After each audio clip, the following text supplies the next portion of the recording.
हमारे साथ जो गेस्ट मौजूद है मैं उनका तारुफ करवाती चलूँ।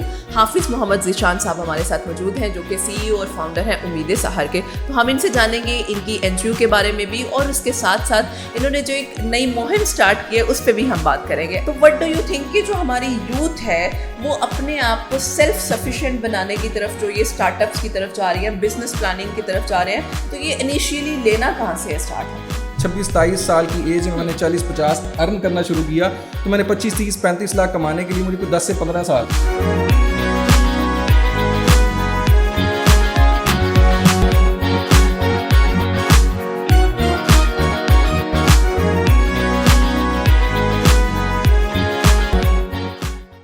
अस्सलाम वालेकुम एवरीवन, मैं हूं आपकी होस्ट मौफा मलिक एक न्यू पॉडकास्ट के साथ, हम और आप विद PNY की एक न्यू सीरीज़ के साथ। जैसा कि आप सब लोग जानते हैं, हम और आप विद PNY में हम आप लोगों की मुलाकात करवाते हैं ऐसी शख्सियात के साथ जिनसे आप कुछ ना कुछ सीख सकें।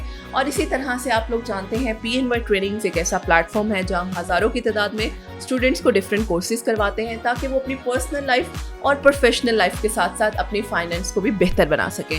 हमारा जो आज का मौजू है, जो आज का हमारा इस पॉडकास्ट का पर्पस है, हम अपनी यूथ के साथ बातचीत कर सकें। और स्पेशली मैं बात करूंगी वो यूथ जो अपने आप को सेल्फ सफिशिएंट लेकर चलना चाह रही हैं, उनका माइंडसेट है टेक की तरफ जाने का, बिजनेस प्लान्स हैं, एंटरप्रेन्योरशिप की तरफ जा रहे हैं। तो भाई हमने स्टार्टअप्स भी लेने हैं, हमने फाइनेंस भी इकट्ठी करनी है, तो हमने स्टार्ट करना कहाँ से है? तो इन सब चीज़ों पे हम बात करेंगे। हमारे साथ जो गेस्ट मौजूद है मैं उनका तारुफ करवाती चलूँ। हाफिज़ मोहम्मद ज़ीशान साहब हमारे साथ मौजूद हैं जो कि CEO और फाउंडर हैं उम्मीद सहर के। तो हम इनसे जानेंगे इनकी NGO के बारे में भी और उसके साथ साथ इन्होंने जो एक नई मुहिम स्टार्ट की है उस पर भी हम बात करेंगे। अस्सलाम वालेकुम सर, कैसे हैं आप? जी वालेकुम सलाम, अल्लाह का शुक्र, आप सुनाइए? खैरियत? अल्हम्दुलिल्लाह sir, thank you so much for your time. सबसे पहले तो आपका मशकूर हूँ कि आपने इनवाइट किया, मौका दिया बोलने का इस अपने प्लेटफॉर्म के थ्रू। यूथ को जो मैं चाह रहा था, अक्सर मेरी जो टारगेट ऑडियंस होती है वो यूथ होती है, उनको कुछ डायरेक्शन देना चाह रहा हूँ, तो मैं PNY का बहुत मशहूर हूँ कि उन्होंने ये मौका दिया। Thank you so much sir. अच्छा सर, सबसे पहली चीज़, आपने एक मुहिम स्टार्ट किया, उस मुहिम पे भी मैं बात करूंगी लेकिन उसी को मैं रिलेट करूंगी।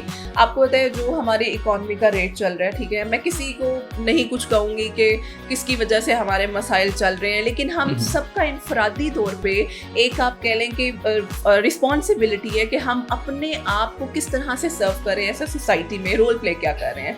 तो व्हाट डू यू थिंक कि जो हमारी यूथ है वो अपने आप को सेल्फ सफिशिएंट बनाने की तरफ जो ये स्टार्टअप्स की तरफ जा रही है, बिजनेस प्लानिंग की तरफ जा रहे हैं, तो ये इनिशियली लेना कहाँ से स्टार्ट है? असल में सोसाइटी के अंदर जो एक तो सबसे पहले बात करें इस करंट दौर के अंदर बेराह रवी, बेहयाई की बात करें तो कुछ यूथ उससे इन्फ्लुएंस होकर उस तरफ चलती जा रही है, उसको हमने डायरेक्शन देनी है। डायरेक्शन के अंदर हम बात करें गवर्नमेंट की, गवर्नमेंट कुछ नहीं कर रही, बहुत सारी जगहों पे गवर्नमेंट नहीं करती। गवर्नमेंट एक उसकी जो प्रेमिसेस हैं या जो इदारे हैं एक हद तक काम करते हैं। तो बहुत सारी चीज़ें इस्लाम हमें खुद भी बताता है कि अगर कोई आपका हमसाया भूखा सो गया तो आपने उसका ख्याल रखना है। तो इसका मतलब ये कि सारी स्टेट की जिम्मेदारी नहीं है, बहुत सारी जिम्मेदारियाँ बीइंग अ मुस्लिम हमारी भी हैं कि हम भी कुछ बड़ा सोचें। सितारों से आगे जहाँ और भी है, अभी इश्क की यहाँ और भी, इकबाल की सारी शायरी यूथ के इर्द गिर्द ही घूमती है, वो आपको बड़ा सोचने पे मजबूर करते हैं। बिल्कुल ऐसे ही है। हदीस अक्सर कोट करता हूँ, अना आइंदा, हदीस कुदसी है, अना आइंदा ज़न्ना अब्दी बी वाना माहू, मेरा बंदा मुझसे जैसे गुमान करता है मैं उसके गुमान के मुताबिक उसको अता करता हूँ। बिल्कुल, कितनी बड़ी बात है कि हमारा ईमान का लेवल क्या है। मेरा हमेशा यूथ से शिकवा होता है हालात जितने मर्जी बुरे हो जाएं, फिर वही बात है, हमारा कुरान, हमारे असलाफ, हमारे अंबिया कराम, हजरत मूसा अलैहिस्सलाम को एक तरफ पूरा फिरौन का लश्कर है, ठीक है, फिरौन का लश्कर, उसके मतलब रिसोर्सेज नहीं है, जाहिरी रिसोर्सेज नहीं है, एक असा है, ठीक है, जाहिरी रिसोर्सेज नहीं है तो क्या मुकाबला नहीं किया था, ठीक है। फिर हजरत यूसुफ अलैहिस्सलाम की बात करें, हमारा ईमान का लेवल तो हमने कुरान से सीखना है ना, इंस्पिरेशन हमने कुरान से लेनी है। हजरत यूसुफ अलैहिस्सलाम को उठा के कुएं में फेंक दिया तो क्या वो कह देते थे गवर्नमेंट ने मेरे लिए कुछ नहीं किया? ठीक है, लाइक उस टाइम तो गवर्नमेंट थी ना, मतलब गवर्नमेंट ने कुछ नहीं किया तो कुएं में फेंक दिया, सो व्हाट, मतलब वहां बैठ जाते। तो वहां आपने अपनी प्लानिंग शॉर्ट लेवल पे करनी है, उसको पेशेंस के साथ चलते जाना कि मैंने आहिस्ता आहिस्ता।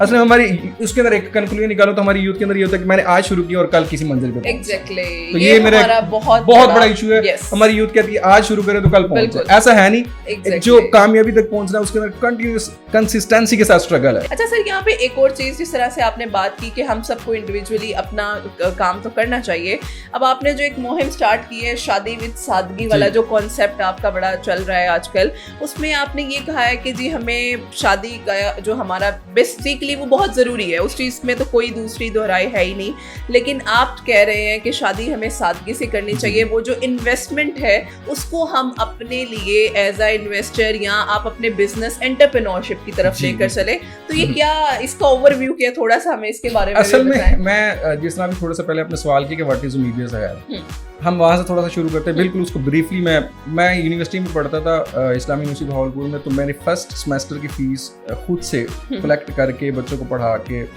ट्यूशन वगैरह पढ़ा के अरेंज करके मैंने सबमिट करवा दी। अब सेकंड सेमेस्टर की मेरे पास फीस नहीं थी, मैं इस कश्मकश में था कि लाइक कहीं से पैसे आ जाएं, जुस्तजू में था, नहीं थे पैसे, मैं यूनिवर्सिटी लेफ्ट करना चाह रहा था।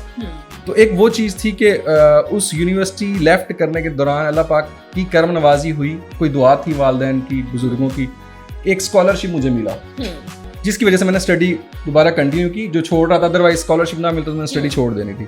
वो स्टडी कंटिन्यू करके स्टडी कंप्लीट की, लाहौर में आया, जॉब हो गई। फिर उसके बाद एक सवाल हमेशा मेरे माइंड में जो बार बार मुझे तंग करता था कि लाइक ज़िशान, अगर तुझे एक स्कॉलरशिप ना मिलता तो आज तेरी हैसियत, तेरी बात क्या है। जब मुझे अल्लाह पाक ने स्कॉलरशिप की सूरत में दिया तो फिर मुझे वो एक सवाल जो बार बार खटकता रहा था, उसकी जब डेप्थ में गया तो बहुत सारे दरवाजे खुले मेरे लिए।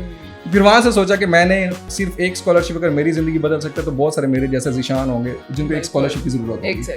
तो वो बेसिकली पर्पस था। उम्मीदें है उसके अंदर हम यूनिवर्सिटीज़ के अंदर स्टूडेंट्स को जो डिजर्विंग है वो हमें अप्रोच करते हैं, हम उनका केस वेरिफिकेशन करने के बाद एवेल्यूएट करते हैं उनको, तो उसको हम पे करते हैं। सेकेंडली जब थोड़ा सा आगे बढ़े, उस फेज से चूंकि गुजर गया तो फिर मैंने ये वाला वर्किंग की। जब मैं अगले फेज में गया कि मैंने अब शादी करनी है, जो अभी डिस्कस कर रहे थे, एक तरफ मेरा पैशन ये था कि मैंने एंटरप्रेन्योर बनना है, मैंने बिजनेस करना है, तो मतलब एक प्रेशर होता है सोसाइटी का कि जैसे भी आपने भी बात की कि बड़ा मुश्किल होता है मनाना।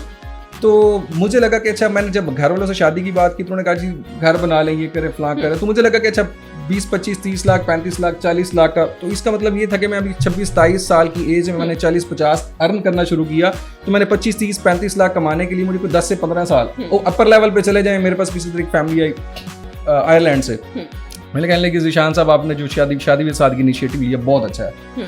मैंने कहा आप लोग तो आयरलैंड में सेटल्ड, आप नेशनलिटी होल्डर, आप लोगों की किस चीज़ की टेंशन है, आपको पसंद आए। कहते ज़िशान साहब आप मतलब मिडिल क्लास 15-20 लाख लगाते हैं, हमारा ये 1.5-2 करोड़ लग जाता है, तो सफर तो हम भी कर रहे होते हैं। तो मतलब इसके अंदर ये नहीं कह सकते जो जितना अमीर है वो खुशहाल है, ऐसा नहीं है। इसके अंदर करोड़ों कमाने वाले भी 2-2, 4-4 करोड़ लगाते हैं। जब आपसे सोसाइटी का प्रेशर और सोसाइटी की डिमांड्स होती हैं तो 10 वही बात है, अब ये 20, 25, 30 लाख तो ये बेहतर। 5 मरले का प्लॉट अगर मुझसे कोई कहे ज़िशान साहब मेरी बेटी के नाम लगवा दें, डीएजे में चले जाए तो करोड़ रुपए का 5 मरले का प्लॉट है, जोहर टाउन में बैठे करोड़ का है, इकबाल टाउन में ऑलमोस्ट 5 मरले का करोड़ का है। इसका मतलब है 5 मरले का प्लॉट आप लड़की के नाम करवाएं, 1.5-2 करोड़ की इन्वेस्टमेंट है, तो 20-25 लाख तो वो बाकी खर्चे की बात कर रहा हूँ, बराती आते हैं जाते हैं ये वो, मतलब वो उसके ऊपर 15-20 लाख अगर प्लॉट की बात आए तो फिर तो करोड़ों में खाता चला जाए। पैसा कमाना तो ठीक है, पैसे को खर्च कैसे करना है, जो एक्स्ट्रा जो हमारी जरूरियात ही नहीं है। इस्लाम ने शादी का कंसेप्ट इतना सादा दिया, इतना सादा दिया, उसके अंदर एक ये कंसेप्ट था। तो what is the right way to utilize our skills with our personal और प्रोफेशनल, वही फैमिली वाली सीन आ जाता है कि हम लोगों ने फैमिली तो बनानी ही बनानी है, लेकिन उससे पहले कुछ अपनी स्किल्स को भी तो पॉलिश करना है। अगर मैं अपनी स्किल्स पॉलिश करूंगा, मैं इस तरह से अपना कोई स्टार्टअप या इनिशिएटिव लूंगा कि लोगों को नजर आ रहा है, तभी वो मेरी इस मुहिम को फॉलो करेंगे ना। अदरवाइज कौन कहेगा कि मुंह उठा के भाई काम कुछ करता नहीं है, सादगी से शादी कर ले और बाद में फैमिली की रिस्पॉन्सिबिलिटीज किस तरह से उठाएगा। जी, जो मैं पहले कर चुका था और वो जो मैंने शादी के लिए 5-10 लाख रुपए इन्वेस्ट करने थे, ठीक है, वो मैंने ऑनलाइन स्टोर बनाया कपड़ों की फील्ड के अंदर, और मैंने ऑनलाइन स्टोर स्टार्ट किया। वही अगर मैं पैसा शादी में लगा देता तो मेरे पास पैसा नहीं था। रात को आज़म अली के साथ बैठा था, वो कहता था मैं शायरी करता था, बड़े अरसे शायरी करता रहा कि मुझे कोई पहचानते नहीं थे।